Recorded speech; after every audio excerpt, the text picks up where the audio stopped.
Ukraine war Kim Jong-un to visit Putin for weapons talks. North Korea's leader Kim Jong-un plans to travel to Russia this month to meet President Vladimir Putin. A U.S. official has told the BBC's U.S. partner CBS. The two leaders will discuss the possibility of North Korea providing Moscow with weapons to support its war in Ukraine, the official said. The exact location of the planned meeting is not clear. There was no immediate comment on the report, also carried by other U.S. media, from North Korea or Russia. Sources told the New York Times that Kim was most likely to travel by armored train.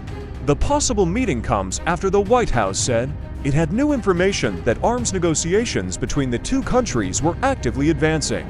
National Security Council spokesman John Kirby said Russia's defense minister, Sergei Shoigu, had tried to convince Pyongyang to sell artillery ammunition to Russia during a recent visit to North Korea.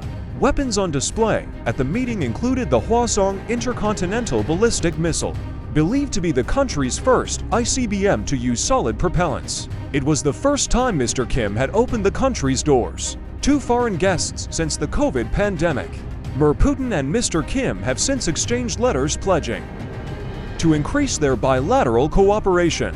He said, "We urge the DPRK to cease its arms negotiations with Russia and abide by the public commitments that Pyongyang has made to not provide or sell arms to Russia," Mr. Kirby said, using an abbreviation for the North. He warned the U.S. would take action, including imposing sanctions, if North Korea did supply Russia with weapons. There is concern both in Washington and in Seoul about what North Korea would get in return for such a deal, which may result in increased military cooperation between the two countries in Asia. On Monday, South Korea's intelligence service briefed that Mr. Shoigu had suggested Russia, China, and North Korea hold joint naval drills similar to those carried out by the US, South Korea, and Japan. Another fear is that Russia could supply North Korea with weapons in the future, at a time when Pyongyang most needs them. More worrying still, Kim Jong-un may ask Mr. Putin to provide him with advanced weapons technology or knowledge to help him make breakthroughs in his nuclear weapons program. However, a deal could end up being more transactional than strategic. For now, Russia needs weapons, and sanction-starved North Korea needs money and food.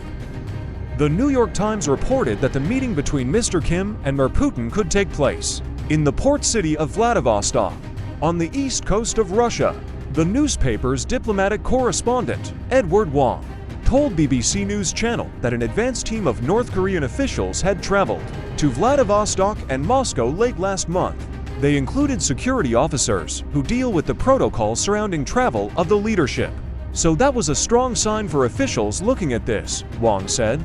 Pyongyang and Moscow have both previously denied that the North is supplying Russia with arms for use in its war in Ukraine. John Everard, who served as UK ambassador to North Korea between 2006 and 2008, told the BBC that publicity around the possible visit was a strong reason why the visit is now unlikely to take place. Kim Jong-un is completely paranoid about his personal security. He goes to great lengths to keep his movements secret, and if it's known that he's planning to go to Vladivostok to meet President Putin, he's likely just to cancel the whole thing, he said. Pyongyang knows that Moscow is desperate for munitions, and the price that North Korea will ask for them will be eye-wateringly high.